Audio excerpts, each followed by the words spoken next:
its national foundations. It must not attempt to erase them or replace them. Looking around and all over this large, magnificent planet, the truth is plain to see. If you want freedom, take pride in your country. If you want democracy, hold on to your sovereignty. And if you want peace, love your nation. Wise leaders always put the good of their own people and their own country first. The future does not belong to globalists. The future belongs to patriots. The future belongs to sovereign and independent nations who protect their citizens, respect their neighbors, and honor the differences that make each country special and unique. It is why we in the United States have embarked on an exciting program of national renewal. In everything we do, we are focused on empowering the dreams and aspirations of our citizens. Thanks to our pro-growth economic policies, our domestic unemployment rate reached its lowest level in over half a century. Fueled by massive tax cuts and regulations cuts, jobs are being produced at a historic rate. 6 million Americans have been added to the employment rolls in under 3 years.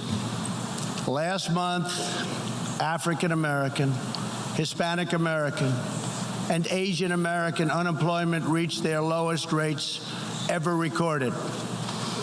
We are marshaling our nation's vast energy abundance, and the United States is now the #1 producer of oil and natural gas anywhere in the world. Wages are rising, incomes are soaring, and 2.5 million Americans have been lifted out of poverty in less than 3 years. As we rebuild the unrivaled might of the American military, we are also revitalizing our alliances by making it very clear that all of our partners are expected to pay their fair share of the tremendous defense burden which the United States has borne in the past. At the center of our vision for national renewal is an ambitious campaign to reform international trade. For decades, the international trading system has been easily exploited by nations acting in very bad faith. As jobs were outsourced, a small handful grew wealthy at the expense of the middle class. In America, the result was 4.2 million lost manufacturing jobs and $15 trillion in trade deficits over the last quarter century. The United States is now taking that decisive action to end this grave economic injustice. Our goal is simple. We want balanced trade that is both fair and reciprocal. We have worked closely with our partners in Mexico and Canada to replace NAFTA with the brand new and hopefully bipartisan U.S.-Mexico-Canada agreement. Tomorrow, I will join Prime Minister Abe of Japan to continue our progress in finalizing a terrific new trade deal. As the United Kingdom makes preparations to exit the European Union, I have made clear that we stand ready to complete an exceptional new trade agreement with the UK that will bring tremendous benefits to both of our countries. We are working closely with Prime Minister Boris Johnson on a magnificent new trade deal. The most important difference in America's new approach on trade concerns our relationship with China. In 2001, China was admitted to the World Trade Organization. Our leaders then argued that this decision would compel China to liberalize its economy and strengthen protections to provide things that were unacceptable to us and for private property and for the rule of law. 2 decades later, this theory has been tested and proven completely wrong. Not only has China declined to adopt promised reforms, it has embraced an economic model dependent on massive market barriers, heavy state subsidies, currency manipulation, product dumping, forced technology transfers, and the theft of intellectual property, and also trade secrets on a grand scale. As just one example, I recently met the CEO of a terrific American company, Micron Technology, at the White House. Micron produces memory chips used in countless electronics. To advance the Chinese government's 5-year economic plan, a company owned by the Chinese state allegedly stole Micron's designs, valued at up to $8.7 billion. Soon, the Chinese company obtains patents for nearly an identical product, and Micron was banned from selling its own goods in China. But we are seeking justice. The United States lost 60,000 factories after China entered the WTO. This is happening to other countries all over the globe. The World Trade Organization needs drastic change. The second largest economy in the world should not be permitted to declare itself a developing country in order to game the system at others' expense. For years, these abuses were tolerated, ignored, or even encouraged. Globalism exerted a religious pull over past leaders, causing them to ignore their own national interests. But as far as America is concerned, those days are over. To confront these unfair practices, I placed massive tariffs on more than $500 billion worth of Chinese-made goods. Already, as a result of these tariffs, supply chains are relocating back to America and to other nations, and billions of dollars are being paid to our Treasury. The American people are absolutely committed to restoring balance to our relationship with China. Hopefully, we can reach an agreement that will be beneficial for both countries. But as I have made very clear, I will not accept a bad deal for the American people. As we endeavor to stabilize our relationship, we're also carefully monitoring the situation in Hong Kong. The world fully expects that the Chinese government will honor its binding treaty made with the British and registered with the United Nations, in which China commits to protect Hong Kong's freedom, legal system, and democratic ways of life. How China chooses to handle the situation will say a great deal about its role in the world in the future. We are all counting on President Xi as a great leader. The United States does not seek conflict with any other nation. We desire peace, cooperation, and mutual gain with all. But I will never fail to defend America's interests. One of the greatest security threats facing peace-loving nations today is the repressive regime in Iran. The regime's record of death and destruction is well known to us all. Not only is Iran the world's #1 state sponsor of terrorism, but Iran's leaders are fueling the tragic wars in both Syria and Yemen. At the same time, the regime is squandering the nation's wealth and future in a fanatical quest for nuclear weapons and the means to deliver them. We must never allow this to happen. To stop Iran's path to nuclear weapons and missiles, I withdrew the United States from the terrible Iran nuclear deal, which has very little time remaining, did not allow inspection of important sites, and did not cover ballistic missiles.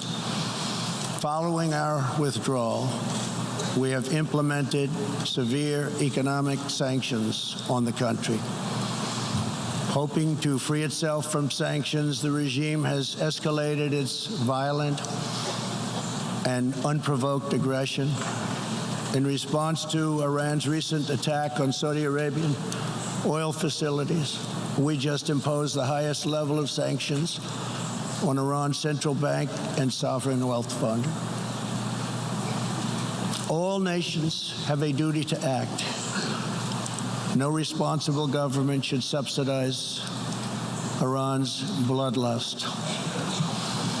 As long as Iran's menacing behavior continues, sanctions will not be lifted. They will be tightened. Iran's leaders will have turned a proud nation into just another cautionary tale of what happens when a ruling class abandons its people and embarks on a crusade for personal power and riches. For 40 years, the world has listened to Iran's rulers as they lash out at everyone else for the problems they alone have created.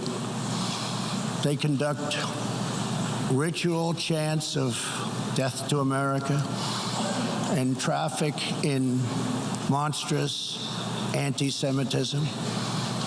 Last year, the country's supreme leader stated Israel is a malignant, cancerous tumor that has to be removed and eradicated. It is possible, and it will happen. America will never tolerate such anti-Semitic hate. Fanatics have long used hatred of Israel to distract from their own failures. Thankfully, there is a growing recognition in the wider Middle East that the countries of the region share common interests in battling extremism and unleashing economic opportunity. That is why it is so important to have full, normalized relations between Israel and its neighbors. Only a relationship built on common interests, mutual respect, and religious tolerance can forge a better future. Iran's citizens deserve a government that cares about reducing poverty, ending corruption, and increasing jobs, not stealing their money to fund and massacre abroad and at home. After 4 decades of failure, it is time for Iran's leaders to step forward and to stop threatening other countries and focus on building up their own country. It is time for Iran's leaders to finally put the Iranian people first. America is ready to embrace friendship with all who genuinely seek peace and respect. Many of America's closest friends today were once our greatest foes. The United States has never believed in permanent enemies. We want partners, not adversaries. America knows that while anyone can make war, only the most courageous can choose peace. For this same reason, we have pursued bold diplomacy on the Korean Peninsula. I have told Kim Jong-un what I truly believe, that like Iran, his country is full of tremendous untapped potential, but that to realize that promise, North Korea must denuclearize. Around the world, our message is clear. America's goal is lasting, America's goal is harmony, and America's goal is not to go with these endless wars that never end. With that goal in mind, my administration is also pursuing the hope of a brighter future in Afghanistan. Unfortunately, the Taliban has chosen to continue their savage attacks. We will continue to work with our coalition of Afghan partners to stamp out terrorism, and we will never stop working to make peace a reality. Here in the Western Hemisphere, we are joining with our partners to ensure stability and opportunity all across the region. In that mission, one of our most critical challenges is illegal immigration, which undermines prosperity, rips apart societies, and empowers ruthless criminal cartels. Mass illegal migration is unfair, unsafe, and unsustainable for everyone involved. The sending countries and the depleted countries, and they become depleted very fast, but their youth is not taken care of, and human capital goes to waste. The receiving countries are overburdened with more migrants than they can responsibly accept, and the migrants themselves are exploited, assaulted, and abused by vicious coyotes. Nearly 1/3 of women who make the journey north to our border are sexually assaulted along the way. Yet here in the United States and around the world, there is a growing cottage industry of radical activists and non-governmental organizations that promote human smuggling. These groups encourage illegal migration and demand erasure of national borders. Today, I have a message for those open border activists who cloak themselves in the rhetoric of social justice. Your policies are not just. Your policies are cruel and evil. You are empowering criminal organizations that prey on innocent men, women, and children. You put your own false sense of virtue before the lives, well-being, and countless innocent people. When you undermine border security, you are undermining human rights and human dignity. Many of the countries here today are coping with the challenges of uncontrolled migration. Each of you has the absolute right to protect your borders, and so, of course, does our country.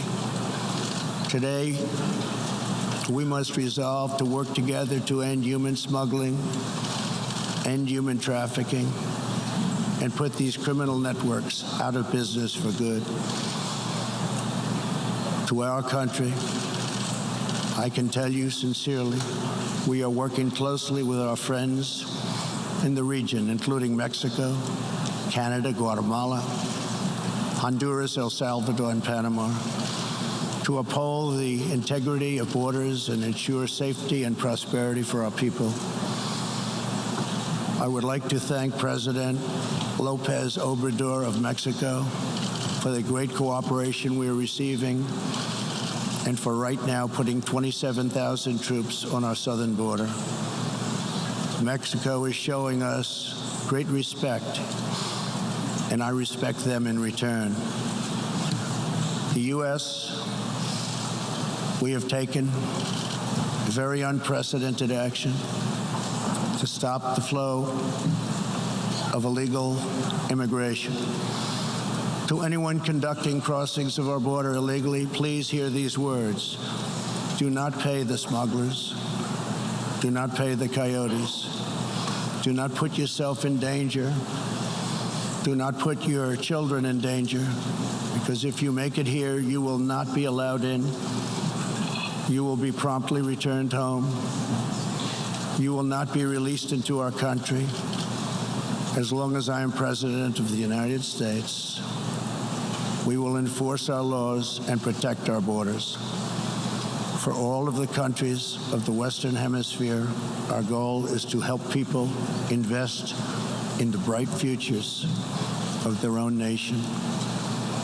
Our region is full of such incredible promise, dreams waiting to be built, and national destinies for all. And they are waiting also to be pursued. Throughout the hemisphere, there are millions of hardworking, patriotic young people eager to build, innovate, and achieve. But these nations cannot reach their potential if a generation of youth abandon their homes in search of a life elsewhere. We want every nation in our region to flourish and its people to thrive in freedom and peace.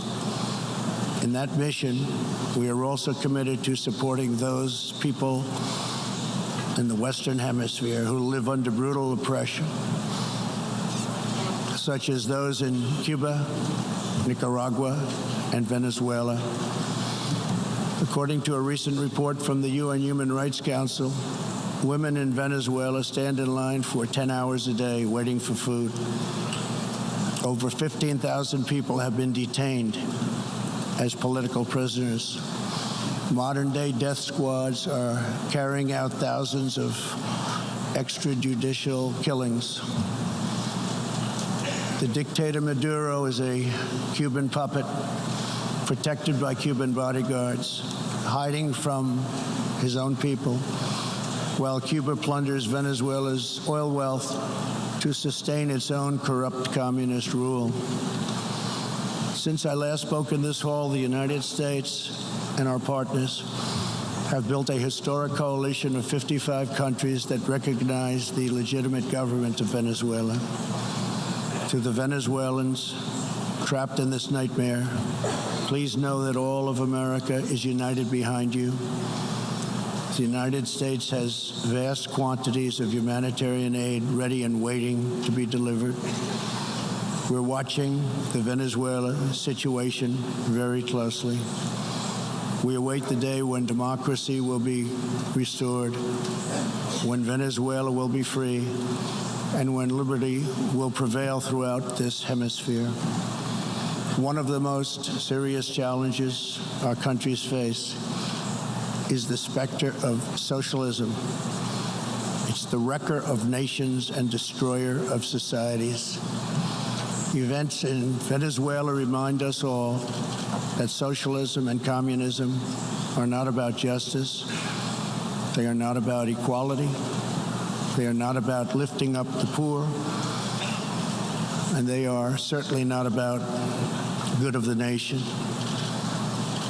Socialism and communism are about one thing only: power for the ruling class. Today I repeat a message for the world that I have delivered at home. America will never be a socialist country. In the last century, socialism and communism killed 100 million people. Sadly, as we see in Venezuela, the death toll continues in this country. These totalitarian ideologies, combined with modern technology, have the power to excise new and disturbing forms of suppression and domination. For this reason, the United States is taking steps to better screen foreign technology and investments and to protect our data and our security. We urge every nation present to do the same. Freedom and democracy must be constantly guarded and protected, both abroad and from within. We must always be skeptical of those who want conformity and control. Even in free nations, we see alarming signs and new challenges to liberty. A small number of social media platforms are acquiring immense power over what we can see and over what we are allowed to say. A permanent political class is openly disdainful, dismissive, and defiant of the will of the people. A faceless bureaucracy operates in secret and weakens democratic rule.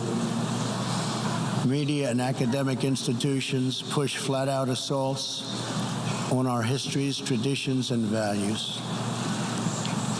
In the United States, my administration has made clear to social media companies that we will uphold the right of free speech.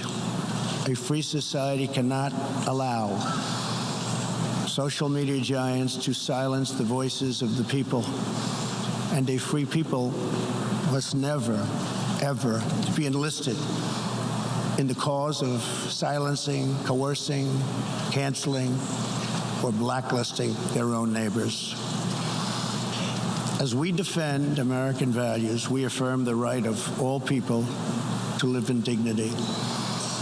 For this reason, my administration is working with other nations to stop criminalizing of homosexuality, and we stand in solidarity with LGBTQ people who live in countries that punish, jail, or execute individuals based upon sexual orientation. We are also championing the role of women in our societies. Nations that empower women are much wealthier, safer, and much more politically stable.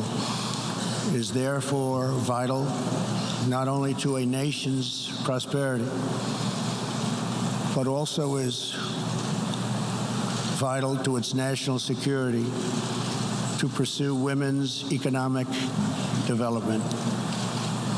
Guided by these principles, my administration launched the Women's Global Development and Prosperity Initiatives.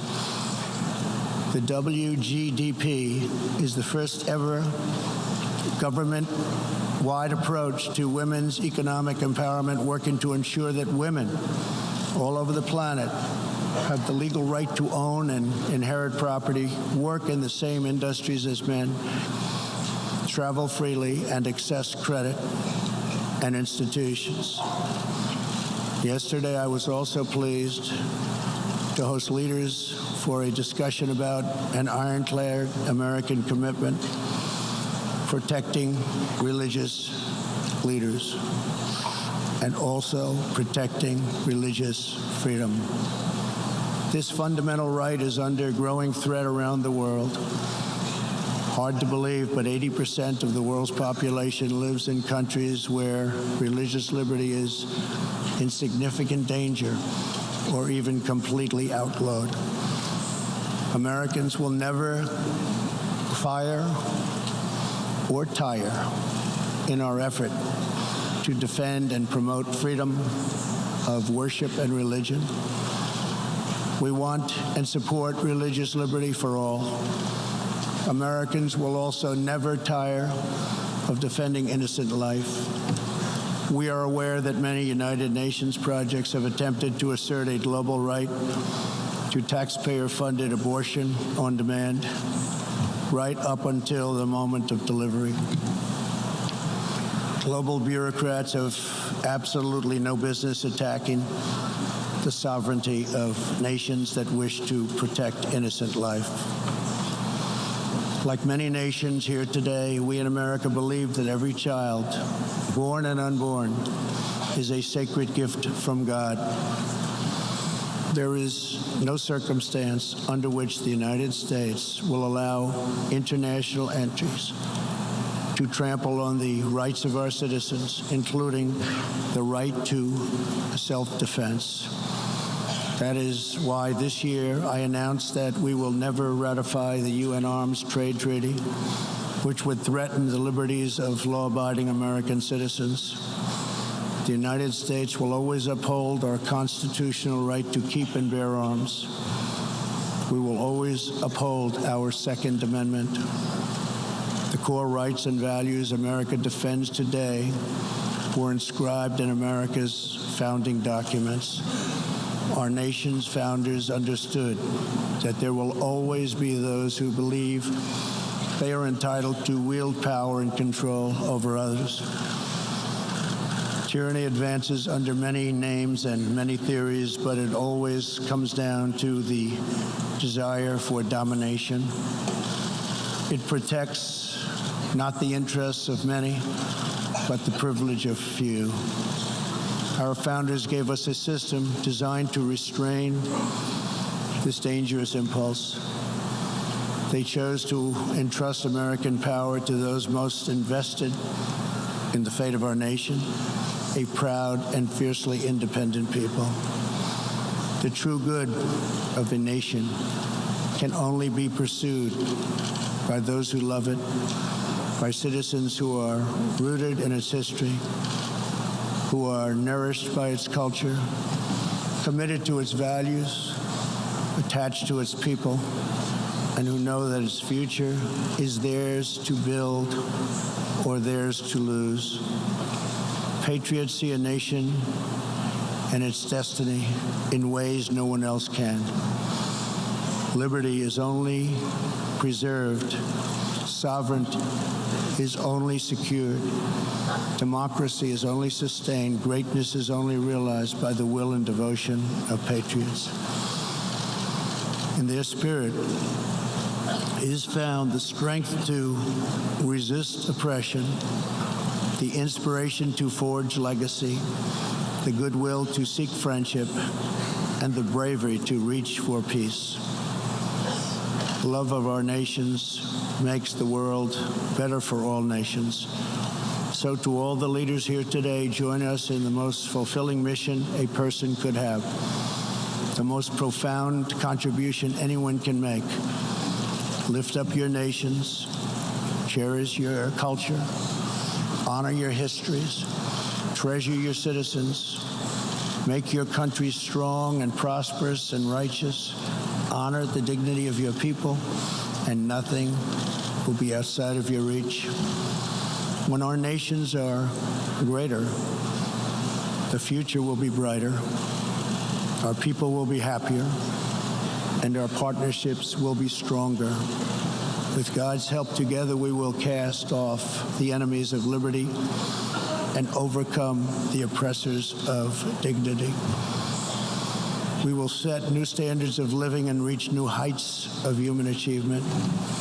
We will rediscover old truths, unravel old mysteries, and make thrilling new breakthroughs. And we will find more beautiful friendship and more harmony among nations than ever before. My fellow leaders, the path to peace and progress and freedom and justice and a better world for all humanity begins at home. Thank you. God bless you. God bless the nations of the world. And God bless America. Thank you very much. President Donald Trump there speaking at the 70th.